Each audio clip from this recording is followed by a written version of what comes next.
ลูกศิษย์หันไม่ปิ่นก่อนหลุดทำเอ้ยสบายดีพี่น้องทักทายสบายดีพี่น้องFCเบอร์สุคนจะทุ่มนี่คุณจอดไปเลยนะถ้าผมเข้าจอดพาบางครั้งมาเที่ยวงานปะลุงเอ้ยเที่ยวงานบุญอยู่คุมสมบัติที่เคยมาไปขอทางใดไปขอนี้บ่ไปขอนี้ก็ได้นี่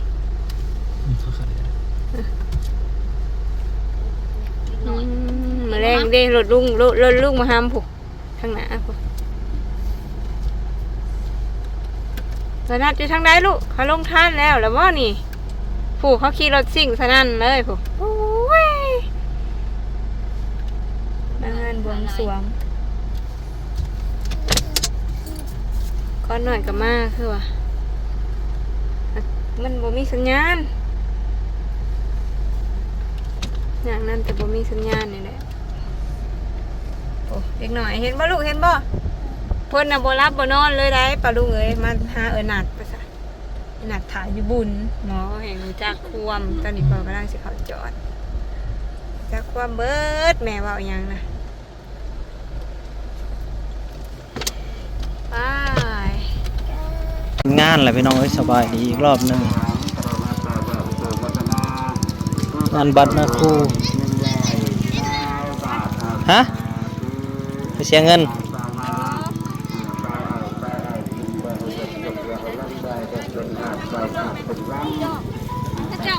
สิ่งขนาดพี่น้องเอ้ยสบายดีตอนช่วงบ่ายๆวันนี้ก็มางานบวงสรวงพญานาค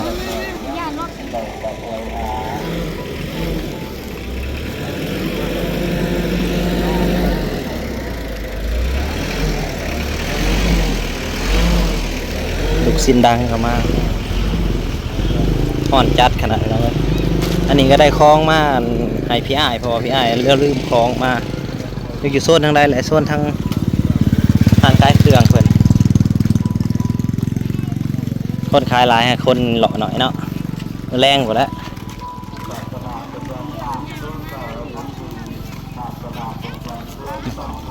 ไก่เนี่ยก็เลยบ่ได้เอาข้าวนอกเนยมาพี่น้องเพราะว่าบุญมันหินสิฮอดแล้วเพราะว่าพาสิพาข้าวนอกเนยไปเที่ยวทางพุ่นกันไปก็ได้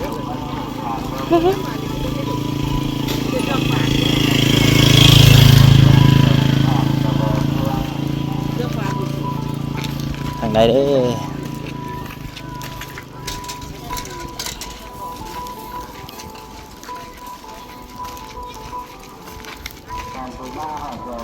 หานเกาผีทางใดเนาะ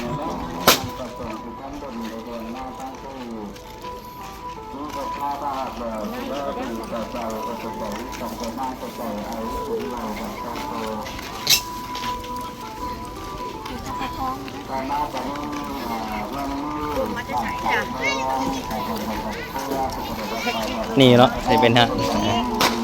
ตัวนี้ห่านครับพี่อ่ะ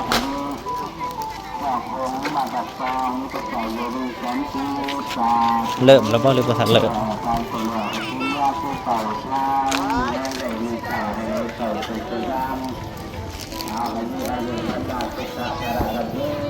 ได้ขายอยู่บ่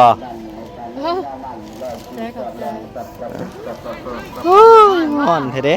พี่มานั่งไม่แจกแล้วหงทางขนาดโอ้ยมันชิวะบ่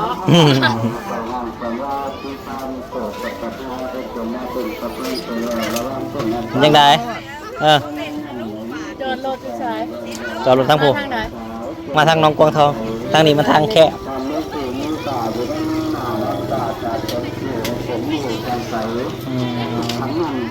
ห่อนค่ะห่อนแน่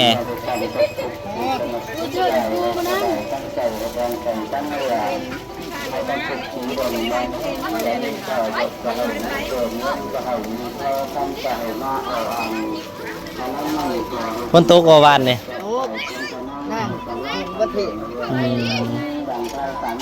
ฮอนบ่ง่ายครับ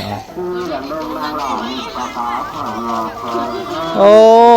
โกลังสวนเด็กน้อยหุ่มขนาด คนดังมากก็ได้เลยละ เป็นคนดังมากเลยลูกทีมเต็มเลยคนดังในติ๊กต็อกเลยเริ่มแล้วบ่ว่าท่านบวงสรวงบ่ ยัง3-4 โมงก็จะบวง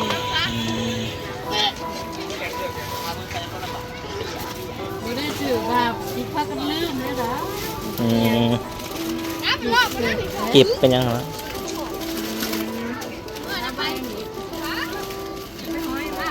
ลมบ่มีเลยจัด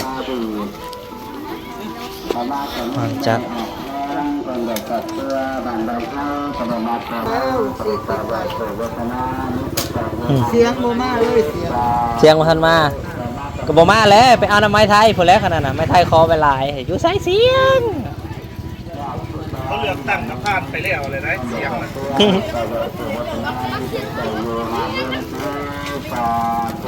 หอมจัดเป็นดอกจำปาเป็นยังเป็นกิบเนาะเป็นเนื้อโก ลืมพี่น้องเลยเบาดาวมาหาปลาแป้ละลาย เอาไปแล้วมันจับเอาแต่เดินเอาเสียงหลายทุก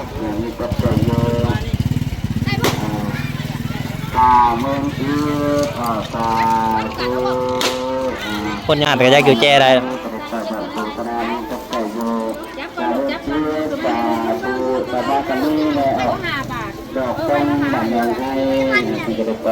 ตัวไหนล่ะสักหาได้มากุ้งหรือว่าแต่นี่ป่ะแต่ตัวเด็กเป็นกีบเลยเศร้าลูกใช่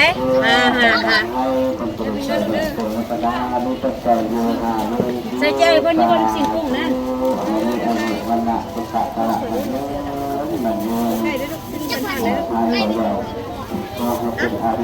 พอดีเขาท่านสิบอะไรเนาะตัวละ15ลูกน้ำเจ้านะ15อันทำไม่เดียวนะน้ำเนาะ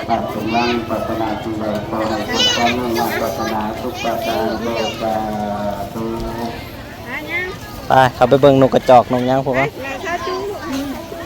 าใส่อุ้มเดี๋ยวมาไปอุ้มมาไปบอกไป ไปย่างเถอะ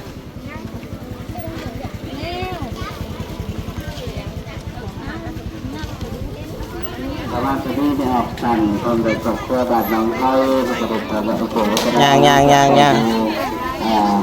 มุ่งได้บาดตาตู้แต่ว่าจะมีแนวคอยคนไปตกเสื้อบาดน้องเขาจะตกแต่แบบ สิบวงสรวงพญานาค2 องค์อะไรมันห้อนมันจะมีจัดที่คำเนี่ย ถ้าพันจะขอให้ได้รุ่นเดินด้านตกจะขอให้ได้รุ่นเกินเดินมือได้ให้เดินเกิดวันนี้เกิดโลกไทยจะได้พลังน้ำหายจะมาต้องทุกเงินจะมาได้เงินทุกทองจะได้คล้องเงินเลยน้องทองเลยมาหลังเลยเรื่องทุกเลยอมโตตามโตเด้อตาดู นี่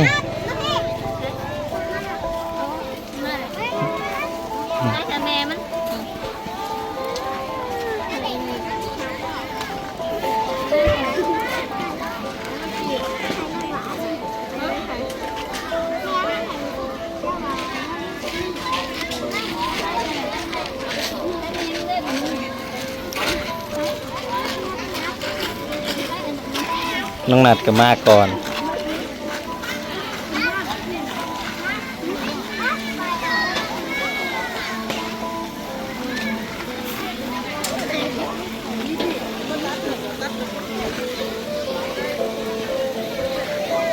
อีกหน่อยมาเบิ่งปลา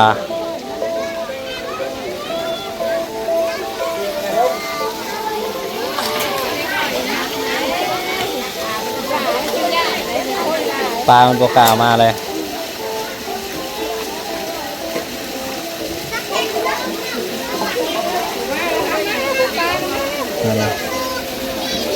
ปลาคาร์ฟ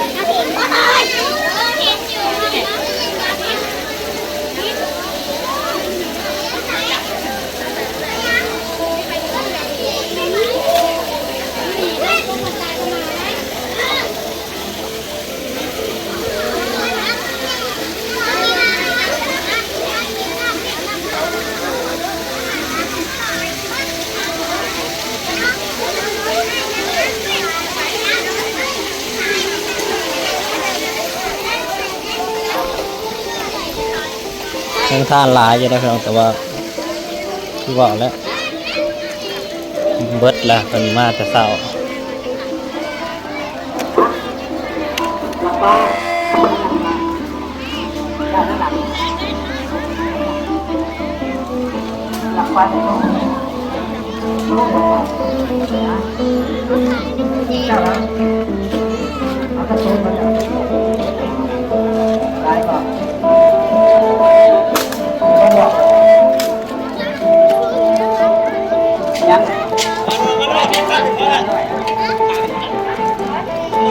รับร้านหน่อยก็ทำโดยครอบครัวพระเดชพระเจ้าอุปถัมภ์พัฒนามีปัจจัยอยู่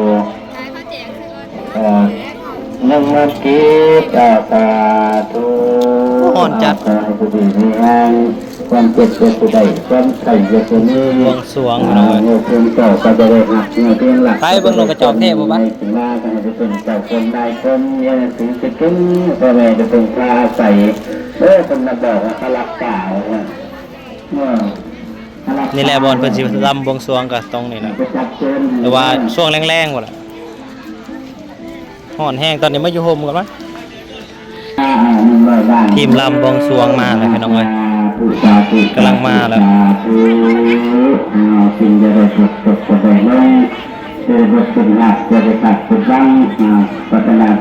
แสดงว่าจ้างมาโดยเฉพาะเนาะ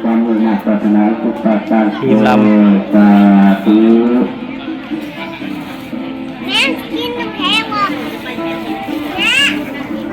ต่อมาตอนนี้น้องแม่ตุ้นมาจากบ้านสะบุกไฟเป็นกระบอกไฟแบบที่เปิดบุษบาที่จะเก่าอยู่เมื่อกี้สาธุ ทีมลำมาแล้วมันจะลำบวงสรวงแล้ว นั่นในเดือนยาวนั่งได้สี่แข่งยังสัพพะตุสัพพะเกิดสัพพะเลิศสัพพะไทยสัพพะคอนเสด็จกันเลยดูมาจากบ้านใจนี่จะให้รอเสด็จกันรอกันรอมาเรื่อยๆ เป็นยังไงก็จะให้อุ้มได้เบิ่งนกยุงนะนกยุงนกยุงนกยุงนกยุงใช่ปลานี่อย่าดอกปลากัน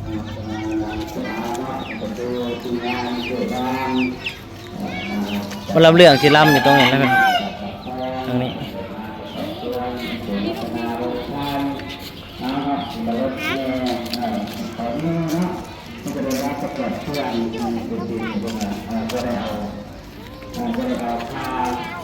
นกยุงนกยุง เห็นบ่ลูกน้องยุ่งพี่จุ๊บเห็นบ่ตัวใหญ่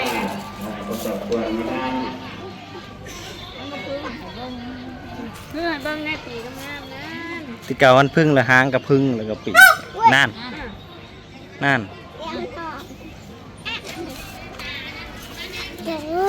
อืมอืมเป็ดเป็ดบ่นกยุงมาสอนอันมาดอกยุงบ่อืมนกยุง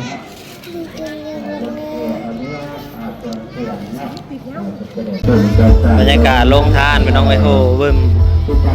เต็มเลยรถแห่มาแล้ว